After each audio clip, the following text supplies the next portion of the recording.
প্রিয় দর্শক, RMG past present and future অনুষ্ঠানে আপনাদের সবাইকে স্বাগত জানাচ্ছি। আমি মেহেদি মাহবুব।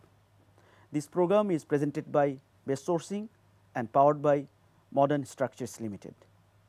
বাংলাদেশের রেডিমেড গার্মেন্ট শিল্পের উপর এবং এই সংক্রান্ত নানা বিষয়ে কথা বলার জন্য আজ আমাদের সঙ্গে উপস্থিত রয়েছেন mister Mir Ashraf Hossain, chief operating officer Urmi Group, এবং mister Shawkat Hossain, managing director BD Ventures limited.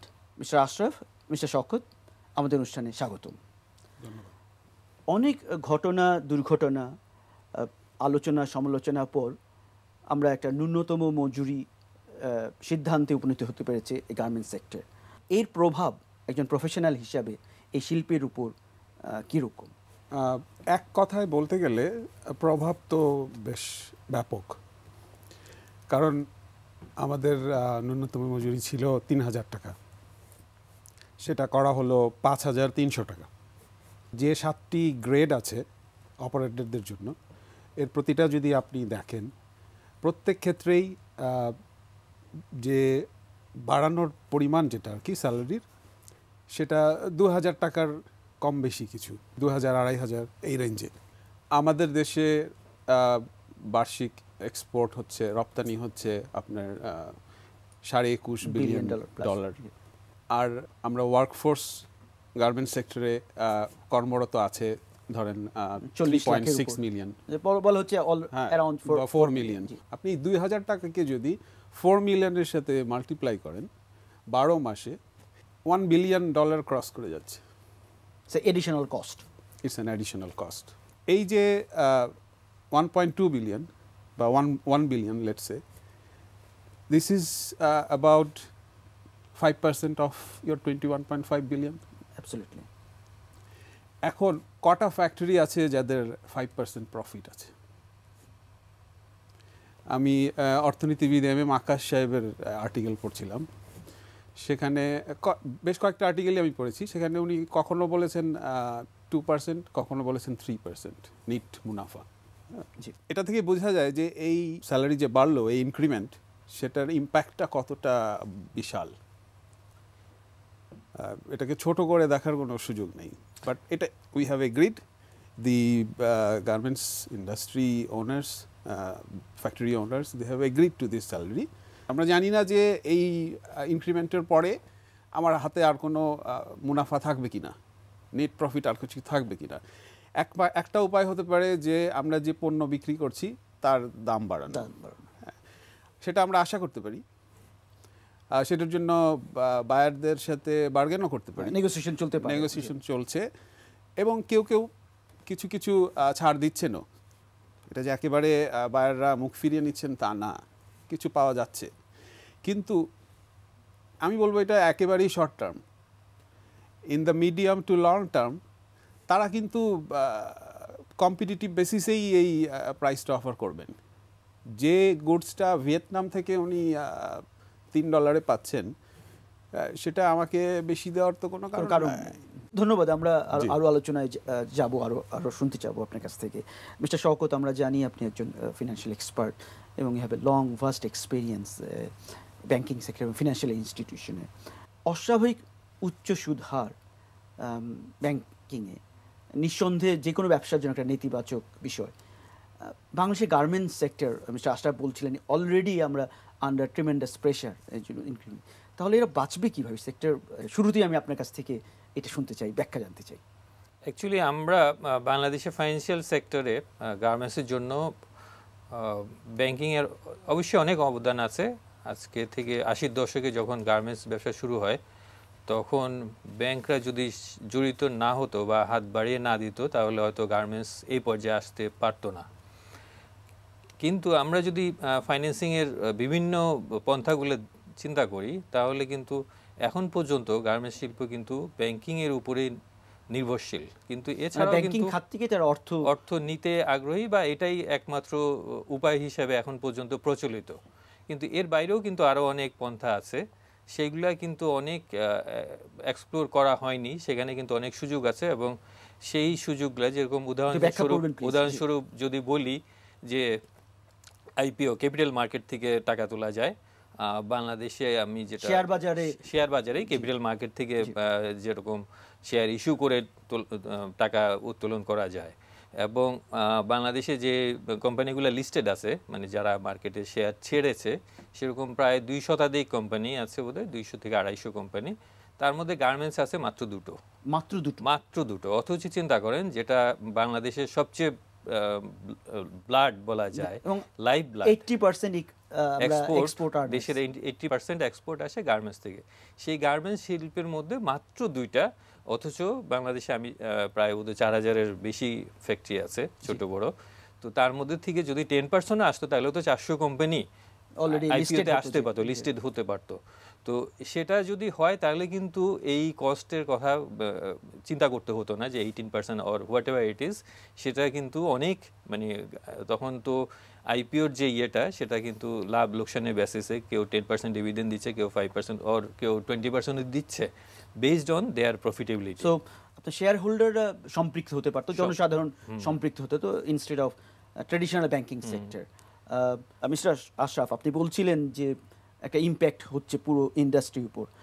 তাহলে বেতন বৃদ্ধির প্রেক্ষাপটে এই গার্মেন্টস কোম্পানিগুলোর জন্য কী করণীয়? যেটা আগেও বললাম, যে বেতন যেটা বাড়ানো হয়েছে সেটা তো মালিক পক্ষ, শ্রমিক পক্ষ সবাই মেনেই নিয়েছে। এখন এটাকে একটা গিভেন ধরে নিয়েই কাজ করতে হবে, এবং সেটা সম্ভব। সেজন্য প্রথমে যেটা বলছিলাম, যে একটা উপায় হতে পারে যে বায়ারদের দিকে তাকানো, যে আমরা প্রাইস নেগোসিয়েশনে আমরা আরো, লং টার্মে সেটা সম্ভব না। জি, লং টার্মে আমাদেরকে কম্পিটিটিভ হতে হবে। এখন আমাদের স্যালারি এই ইনক্রিমেন্টের পরে আমাদের যারা নিয়ার বাই কম্পিটিটরস যারা আছে, শ্রীলঙ্কা, ইন্ডিয়া, ভিয়েতনাম, পাকিস্তান, তাদের কাছাকাছি চলে এসেছে।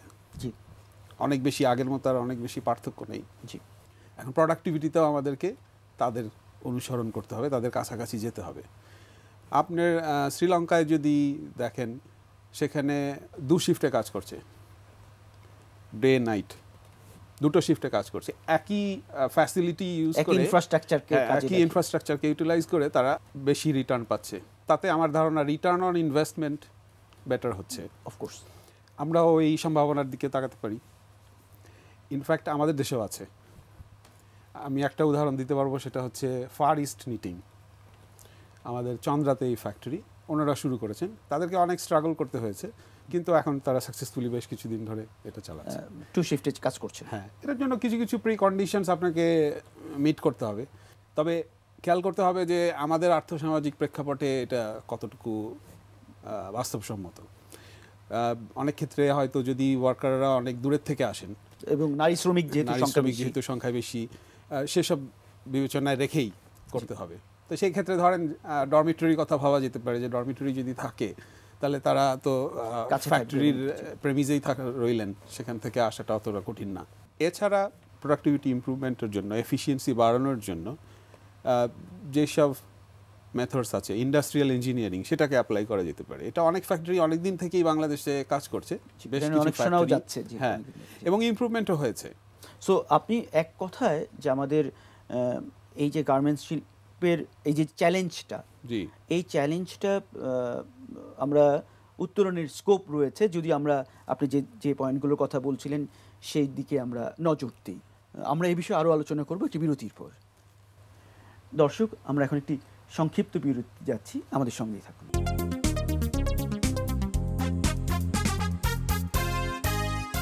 বিরতির পর আবার আপনাদের সবাইকে স্বাগত জানাচ্ছি RMG past, present and future অনুষ্ঠানে। আমরা কথা বলছিলাম মিস্টার আশরাফ এবং মিস্টার শওকতের সাথে। মিস্টার শওকত, গার্মেন্টস ব্যবসার আর্থিক তথা সামগ্রিক ব্যবস্থাপনা উন্নয়ন অত্যন্ত জরুরি। আমরা মিস্টার আশরাফের কথা যদি আমরা বুঝে থাকি, এবং আমার মনে হয় অত্যন্ত গুরুত্বপূর্ণ কথা বলেছেন, যে আমাদের একটা বেশ বড় চ্যালেঞ্জের সামনে। সো সেই ক্ষেত্রে management efficiency need to B addressed কীভাবে? অ্যাকচুয়ালি গার্মেন্টস শিল্প বাংলাদেশের জন্য একটা বিরাট, এবং আমাদের যে উন্নয়ন তার জন্য একটা বিরাট স্তম্ভ, এটা অনস্বীকার্য। কিন্তু আমরা যদি দেখি যে আজকে একজন MBA পাশ করে ইউনিভার্সিটি থেকে বের হলো, সে কোথায় যেতে চায়, তাকে যদি জিজ্ঞেস করি 10 জনের মধ্যে আমার মনে হয় 7-8 জনই বলবে যে আমি ব্যাংকে যেতে চাই। কারো কিন্তু চয়েস অফ এমপ্লয়মেন্ট যেটা সেটা কিন্তু গার্মেন্টস হয়ে উঠতে পারেনি। এটা কেন? এত বড় একটা শিল্প এবং এত টাকা আর্ন করছে, দেশের জন্য এত কিছু করছে, এমপ্লয়মেন্টের দিক থেকে সবচেয়ে বড় সেক্টর, কিন্তু তারা কেন এই মেধা যেগুলা মেধাবী ম্যানেজার কেন টানতে পারছে না? যেরকম ধরেন অনেক জায়গায় যেটা হয়, ব্যাংকিং ইন্ডাস্ট্রির যদি আমি তুলনা করি, কারণ এই ইন্ডাস্ট্রির সাথে আমার পরিচয় বেশি, বিআইবিএম একটা ইনস্টিটিউট আছে যারা ব্যাংকারদেরকে ট্রেনিংয়ের জন্য কিন্তু তৈরি, এবং এছাড়াও প্রত্যেকটা ব্যাংকে কিন্তু আলাদা নিজস্ব ট্রেনিং ডিপার্টমেন্ট আছে। কি জন্য? কারণ তারা তাদের রিকোয়ারমেন্ট অনুসারে কিন্তু এই মিডল ম্যানেজমেন্ট বা বিভিন্ন পর্যায়ের লোকগুলা কিন্তু তৈরি করছে, যেটা কিন্তু গার্মেন্টস ইন্ডাস্ট্রিতে সেরকম কিন্তু নাই। অনেক দেরিতে হলেও সম্প্রতি আমরা জানি যে BGMA university of fashion and technology, সেটা কিন্তু স্কিল লেভেলের, কিন্তু ম্যানেজমেন্ট লেভেলে, যেরকম সে ফর এক্সাম্পল লিডারশিপ ট্রেনিং ওরা শুরু করেছে। অনেক ক্ষেত্রে দেখা যায় যে মালিক নির্ভর, কিন্তু মালিকের পক্ষে তো একটা সে ফর এক্সাম্পল 20,000-30,000 এমপ্লয়ির একটা ফ্যাক্টরি, তো ওনাকে মানে ডিটেইলে ওনার পক্ষে দেখা সম্ভব না। ওনাকে অনেক কিছু ডেলিগেট করে দিতে হবে, এবং সেই পর্যায়ে লোকজন তৈরি যদি না থাকে তাহলে কিন্তু ডেলিগেট করতে পারবেন না। সো সেই ধরনের লোকগুলা কিন্তু তৈরি করার আমার মনে হয় সময় এসেছে। আশরাফ, সবসময় আমরা দেখেছি যে সরকারের সহযোগিতাতেই আজকে কিন্তু গার্মেন্টস শিল্পের প্রসার। সব সরকার, অতীতের সমস্ত সরকারই ভূমিকা রেখেছে, ব্যাংকিং সেক্টরে রেখেছে, কিন্তু এখনকার যে চ্যালেঞ্জগুলো আপনি যেগুলোকে পয়েন্ট আউট করছিলেন, সরকারের কাছ থেকে কি উদ্যোগ আপনি আশা করছেন? আপনি যথার্থই বলেছেন যে প্রতিটি সরকারই অত্যন্ত গুরুত্বপূর্ণ ভূমিকা রেখেছে এই শিল্প খাতকে এগিয়ে নেওয়ার জন্য, যে কারণেই আমরা আজকে এত দূরে আসতে পেরেছি সবার সহযোগিতায়। এখন এই যে আমাদের বর্তমানে যে পরিস্থিতি, স্যালারি বেড়ে গেল, কম্পিটিশনও বাড়ছে, তো সেক্ষেত্রে যদি আমাদের উন্নতির ধারাটা বজায় রাখতে হয় তাহলে সরকারের কাছ থেকে নিশ্চয়ই আমরা অনেক রকম সহযোগিতা চাই। সবার আগে যেটা আমার মনে আসে আর কি, সেটা হচ্ছে যে ইনফ্রাস্ট্রাকচারের ডেভেলপমেন্ট। ইনফ্রাস্ট্রাকচার বলতে এনার্জি আছে। এনার্জি সেক্টরে আমি সরকারকে সাধুবাদ দেব যে বিদ্যুৎ খাতে উৎপাদন অনেক বেড়েছে এবং সেটা সুফল আমরা পাচ্ছি। এছাড়া যোগাযোগ ব্যবস্থারও প্রচুর উন্নয়ন দরকার, আরো বেশি দরকার। যেমন বর্তমানে যেহেতু এই পরিস্থিতির কারণে অনেকেই হয়তো সময় মতো শিপমেন্টগুলো পোর্টে পাঠাতে পারছি না আমরা, তো ধরেন ব্যাক টু ব্যাক এলসির মাধ্যমেই তো আমরা কাজ করি, তো দেখা যাচ্ছে যে আমার যে ইউজেন্স পিরিয়ড সেটা শেষ হয়ে যাচ্ছে, পেমেন্ট দেওয়ার সময় চলে আসছে, কিন্তু আমরা অনেকেই সেটা এখন পারছি না। তো এই ক্ষেত্রে সম্প্রতি বাংলাদেশ ব্যাংকের যে একটা ফান্ড আছে ইডিএফ, সেটার সুদের হার কমানো হয়েছে 1%, বাট সেটার যে এলিজিবিলিটি ক্রাইটেরিয়া যেটা, সেটা যদি আর একটু রিল্যাক্স করা হতো, সেটা আছে এখন, যে শুধু সাইট এলসির ক্ষেত্রে। কিন্তু আপনি জানেন যে আমাদের শিল্প খাতে বেশিরভাগই হয় হচ্ছে ব্যাক টু ব্যাক এলসির মাধ্যমে এবং ডেফার্ড পেমেন্ট টার্মস থাকে।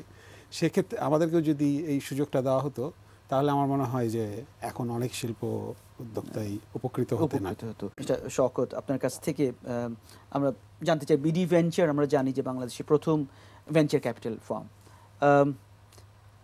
গার্মেন্ট শিল্পে কিভাবে ভেঞ্চার ক্যাপিটাল, এই যে নতুন যে উদ্যোগ, কিভাবে আপনারা সহায়তা করতে পারেন? ভেঞ্চার ক্যাপিটালটা এটা অ্যাকচুয়ালি ফাইন্যান্সিংয়ের একটা নতুন উপায়। আমরা বাংলাদেশে যে ধারাগুলো আছে ফাইন্যান্সিংয়ে, সেগুলো ডেট বেসড, মিনস ঋণ যেটা বলি সেটা লিজিং হোক অথবা স্রেফ ঋণ বলি, অথবা অন্য উপায় যেরকম এলসি টেলসি যা কিছু হোক, এগুলো কিন্তু এক ধরনের ঋণ। আর ইকুইটি সাইডে যেটা ভেঞ্চার ক্যাপিটাল, প্রাইভেট ইকুইটি, এগুলো কিন্তু হয় কি, একটা ইকুইটি মিনস আপনার যে কোম্পানি আছে গার্মেন্টস ফ্যাক্টরি, সেখানের সাথে আমরা এজ এ ইকুইটি পার্টনার হিসেবে, শেয়ার হোল্ডার হিসেবে আমরা জয়েন করি, এবং একটা নির্দিষ্ট সময় পরে আমরা বাইরে হয়ে আসি। আমরা চিরজীবনের জন্য কিন্তু থাকার জন্য ওই আপনারা ফিনান্সিয়াল সাপোর্ট দেন, ম্যানেজমেন্ট সাপোর্ট দেয়, এবং নির্দিষ্ট সময় যে আমাদের জন্য যেটা 5 বছর, কেউ হয়তো 6 বছর 7 বছর, হোয়াট এভার ইট ইজ, একটা নির্দিষ্ট সময় পরে কিন্তু বেরিয়ে আসে। তো এটা অ্যাকচুয়ালি একটা যে কোনো ইন্ডাস্ট্রির জন্য ইনিশিয়াল স্টেজে খুবই প্রয়োজন, এবং খুবই যে কোনো স্টেজে প্রাইভেট ইকুইটি অ্যাকচুয়ালি যখন ইকুইটি হিসাবে আসে তখন কিন্তু ব্যাংকের ঋণ নিলে যেরকম হয় যে আপনার সুদের একটা ব্যাপার থাকে, ওয়েদার লাভ হোক বা লস হোক, তখন কিন্তু সুদের একটা বোঝা থাকে। কিন্তু আমরা যখন জয়েন করি তখন কিন্তু আমরা লাভ লোকসান ভাগীদার হয়ে যাই, পার্টনার হিসেবে জয়েন করি। সো আপনারা যদি 5 জন মিলে যদি একটা পার্টনারশিপ কোম্পানি করে, একটা পার্টনার হিসাবে যদি একটা কোম্পানি করে, সেম ওয়েতে আমরা অ্যাজ এ ইনস্টিটিউশন হিসাবে সেখানে অ্যাজ এ পার্টনার সেখানে জয়েন করব। তো সেখানে আপনার দুঃসময়ে কিন্তু আমাদের এমন না যে আপনাকে ইন্টারেস্টের বোঝাটা বহন করতে হবে, সো সেটা একটা বড় রিলিফ হতে পারে। তারপরে ম্যানেজমেন্টের যে সাপোর্টটা সেটা আমরা দেই। আমি যেটা বলেছিলাম যে আমাদের গার্মেন্টসের এখন কিন্তু কর্পোরেট গভর্নেন্স আসার সময় হয়েছে, একটা স্ট্রাকচার্ড ম্যানেজমেন্ট আসার সময় হয়েছে। আদারওয়াইজ মালিক নির্ভর হলে কিন্তু বেশি দূর আগানো যাবে না। তো সেখানেও কিন্তু ভেঞ্চার ক্যাপিটাল অথবা প্রাইভেট ইকুইটি একটা বড় রোল প্লে করতে পারে, কারণ অ্যাজ এ আমরা শেয়ার হোল্ডার, আমরা বোর্ডে পার্টিসিপেট করি। সো ন্যাচারালি আমাদের কিছু রিকোয়ারমেন্ট থাকে, আপনি কন্ট্রিবিউট করি, এবং তখন কিন্তু অনেক নিয়মের মধ্যে কিন্তু চলে আসে। সো সেটা কিন্তু দেখা যায় যে ব্যক্তি নির্ভরতা থেকে একটা মানে কর্পোরেট স্ট্রাকচারের মধ্যে চলে আসে, প্রফেশনাল ম্যানেজমেন্ট স্টাইল চলে আসে। সো সেই দিক থেকে কিন্তু একটা পরবর্তী স্টেপে যাওয়ার জন্য আমার মনে হয় গার্মেন্টসগুলোকে সাহায্য করবে। সো আমরা আশা করব যে আপনাদের সাফল্য এবং এই শিল্পেরও সাফল্য একই সাথে। অনুষ্ঠান শেষ করব মিস্টার আশরাফের কাছ থেকে। আমাদের গার্মেন্ট শিল্পের ভবিষ্যৎকে আপনি কিভাবে দেখছেন? আমরা সমস্যার কথা শুনছি, চ্যালেঞ্জের কথা শুনছি, ভবিষ্যৎ কি? আমরা আমাদের ইন্ডাস্ট্রিকে এত দূর এগিয়ে নিয়ে এসেছি, নিশ্চয়ই আমরা হাল ছেড়ে দিব না, হাঁটতে চাই না, আমরা হাঁটতে চাই না, এবং এটা সম্ভব। শুধু আমাদেরকে এখন মনে রাখতে হবে যে এফিসিয়েন্সি, যে প্রোডাক্টিভিটি এবং যে মাইন্ডসেট নিয়ে এতদিন আমরা চলেছি, সেখানে পরিবর্তন আনতে হবে। এই পরিবর্তনটাকে মেনে নিলে আমার মনে হয় যে এটা অসম্ভব কিছু না। হাই ভ্যালু বা এরকম কোন স্কোপ আছে কিনা? হ্যাঁ, সেই স্কোপ আছে। এখানেও আমার একটা বক্তব্য আছে, সেটা হচ্ছে যে অনেকেই আমরা চাচ্ছি যে ভ্যালু অ্যাডেড প্রোডাক্টের দিকে যাই। সেটার জন্য কি হতে পারে আমাদের করণীয়? একটা হতে পারে যে আমরা আমাদের যে বায়ার আছে তাদের সাথে একটা লং টার্ম পার্টনারশিপের চিন্তা ভাবনা করলাম। অনেক বায়ারই আছেন যারা হয়তো একটা প্রোডাক্ট যেটা বাংলাদেশে হচ্ছে না, কিন্তু ওনারা চায়না থেকে সোর্স করছেন। সেটা হয়তো হতে পারে সেটা একটা মানে অ্যাডভান্স প্রোডাক্ট, সে একটা লেডিজ ইন্টিমেট ওয়্যার অথবা আউটার ওয়্যার অথবা ফাংশনাল কোনো প্রোডাক্ট। সেটা তারা চিন্তা করছেন যে এখন বাংলাদেশে থেকে সোর্স করা যায় কিনা। কিন্তু এই প্রোডাক্টটা ডেভেলপ করতে গেলে যে আমার টেকনিক্যাল অ্যাসিস্ট্যান্স বা নো হাউ, সেটা হয়তো বায়ারের অনেকটা আছে এবং তারা আমাকে হেল্প করতে পারে। সেটা এক ধরনের পার্টনারশিপের কথা আপনি বলছেন। হ্যাঁ, তার কাছ থেকে যদি আমি সেটা নিতে পারি, এটা আমার ক্যাপাবিলিটি বিল্ডিং হেল্প করবে। আমরা সেই দিকে চিন্তা করতে পারি। অ্যাট দ্য সেম টাইম আমরা সরকারের কাছেও এই ব্যাপারে একটু সাহায্য চাইতে পারি। যে একটা সময় দেখেন ক্যাশ ইনসেন্টিভ দেওয়া হয়েছিল কি জন্য, ব্যাকওয়ার্ড লিঙ্কেজ ইন্ডাস্ট্রিকে ডেভেলপ করার জন্য 25 এবং ডেভেলপ হয়েছে, সেটা সাকসেসফুল হয়েছে। এখন আমার মনে হয় যে আমরা চাচ্ছি যে সবাই ভ্যালু অ্যাডেড প্রোডাক্ট করবে, তো যারা ভ্যালু অ্যাডেডে ইন্টারেস্টেড তাদের জন্য কোনো ইনসেন্টিভ দেওয়া যায় কি না। ধন্যবাদ। আমাদের অনুষ্ঠান শেষ করতে হচ্ছে আপনাদের আলোচনা। সো আমাদের এখানে অংশ নেওয়ার জন্য মিস্টার আশরাফ, মিস্টার শওকত, আপনাদের দুজনকেই অসংখ্য ধন্যবাদ। আপনাকেও ধন্যবাদ এবং এনটিভিকে। দর্শক, আমরা এখন একটি সংক্ষিপ্ত বিরতিতে যাচ্ছি, আমাদের সঙ্গেই থাকুন।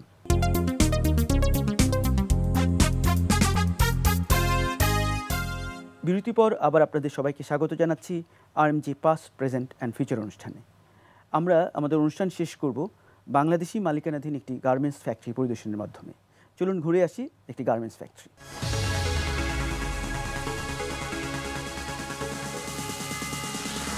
বাংলাদেশের পোশাক শিল্পে অন্যতম একটি প্রতিষ্ঠানের নাম northern Tashrifa group. Northern Tashrifa group আজকে থেকে 50 বছর আগে, তার মানে 1963-তে আমার বাবা স্টার্ট করে উইথ ম্যানুফ্যাকচারিং অফ স্টিল। তারপর স্টিল ম্যানুফ্যাকচারিং থেকে আমরা আস্তে আস্তে টেক্সটাইলে মুভ করি। এই গ্রুপের একটি শাখার সচিত্র প্রতিবেদন দর্শকদের সামনে তুলে ধরা হলো।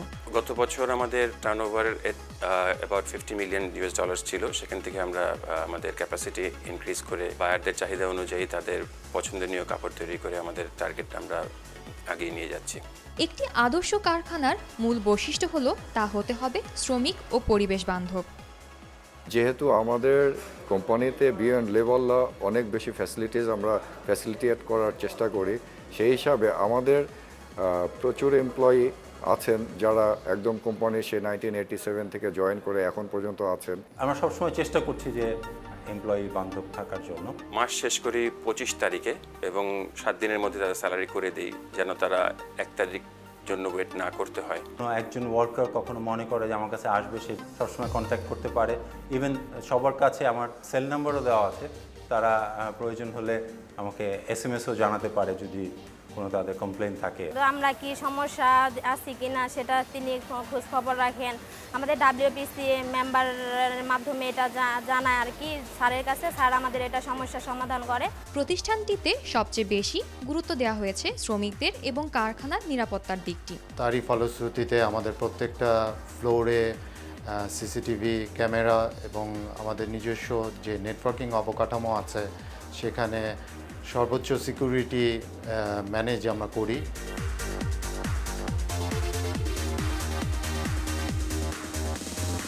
প্রতিটি ফ্লোরে আছে অগ্নি নির্বাপক ব্যবস্থা, যার কার্যকারিতা প্রতি মাসে বাংলাদেশ ফায়ার সার্ভিস কর্তৃক পরীক্ষা করা হয়। এক্সিট প্ল্যানগুলো সুনির্দিষ্টভাবে দেওয়া আছে, চারদিকে 4টি সিঁড়ি আছে এবং elevator, cargo elevator, passenger elevator এগুলো তখন বন্ধ হয়ে যায়, শুধু সিঁড়িগুলো ব্যবহার করা যায়। আছে সুপেয় পানির ব্যবস্থা, কর্মস্থল শীতল রাখার জন্য আছে বিদ্যুৎ সাশ্রয়ী ও পরিবেশ বান্ধব এয়ার কুলার, আছে নামাজের স্থান, ডে কেয়ার সেন্টার। আমাদের এখানে সম্পূর্ণ সময়ের জন্য ডাক্তার থাকেন এবং ডাক্তার শুধু চিকিৎসার জন্যই না, আমাদের কিছু বেসিক মেডিসিন ফ্যাক্টরি কস্টে তারা পেয়ে যায়। আমাদের ফ্যাক্টরিতে যেহেতু বেশি সংখ্যক মহিলা শ্রমিকই কাজ করেন, আমরা এই বিষয়ে একটি NGOর সাথে হার্ট প্রজেক্ট তাদের সাথে কাজ করছি যে তাদের কোনো অন্যান্য সামাজিক সমস্যা আছে কিনা বা কোনো প্রবলেম আমাদের এখানে তৈরি হলো কিনা। কর্মস্থল, খাবার স্থল থেকে শুরু করে প্রতিটি জায়গা সার্বক্ষণিক পরিষ্কার পরিচ্ছন্ন রাখার জন্য নিয়োজিত আছে পরিচ্ছন্নতা কর্মী। কখনোই ফ্যাক্টরিতে কোনো তালা লাগানো থাকে না। আমরা বিল্ডিংটি ডিজাইন করার সময় আমরা আমাদের power house, all utility houses main building থেকে দূরে রেখেছি এবং সেটাকে আরও বেশি ফায়ার সেফটির আন্ডারে রাখা আছে। ইমার্জেন্সি ওয়াটারের জন্য 4 লক্ষ লিটারের একটি ওয়াটার রিজার্ভার আছে, যেখান থেকে আমরা অত্যাধুনিক পাম্পের সাহায্যে ফ্যাক্টরির যে কোনো জায়গায় খুব দ্রুত পানি পৌঁছে দিতে পারি। আমাদের কোম্পানি BSc গ্রিন সার্টিফাইড, তারপরে GSB certified, CTPAT certified, Oekotex certified, যেটা ইউরোপের কাস্টমাররা ওকোটেক্সের ব্যাপারে খুব সেন্সিটিভ। পুরনো ওয়ার্কারদের সঙ্গে নতুন ওয়ার্কারের যে ডিফারেন্সটা থাকে সেটাকে মিনিমাইজ করার জন্য আমরা শুরুতেই ট্রেনিংয়ের ব্যবস্থা করে থাকি। নর্দার্ন তশরিফা গ্রুপ ইউরোপ ও জাপানের বিভিন্ন বায়ারের কাছে তাদের পণ্য বিক্রি করে আসছে দীর্ঘদিন ধরে। আমাদের বায়াররা এখন আমাদের অর্ডার উত্তরোত্তর বৃদ্ধি করছে। আগামী বছর ইনশাআল্লাহ যদি এনার্জি ক্রাইসিস সম্পূর্ণ হয়ে যায়, আমরা আরও বড় ধরনের নতুন সেট আপ করব। সবকিছু মিলে প্রতিষ্ঠানটি বাংলাদেশের শ্রম বাজার ও অর্থনীতিতে রেখে চলেছে গুরুত্বপূর্ণ ভূমিকা। প্রিয় দর্শক, আপনারা যদি আমাদের অনুষ্ঠানে এই পর্বটি কিংবা আমাদের আগের কোনো পর্ব দেখতে চান, তাহলে লগ করুন www.bestsourcing.biz। আপনাদের সবাইকে ধন্যবাদ।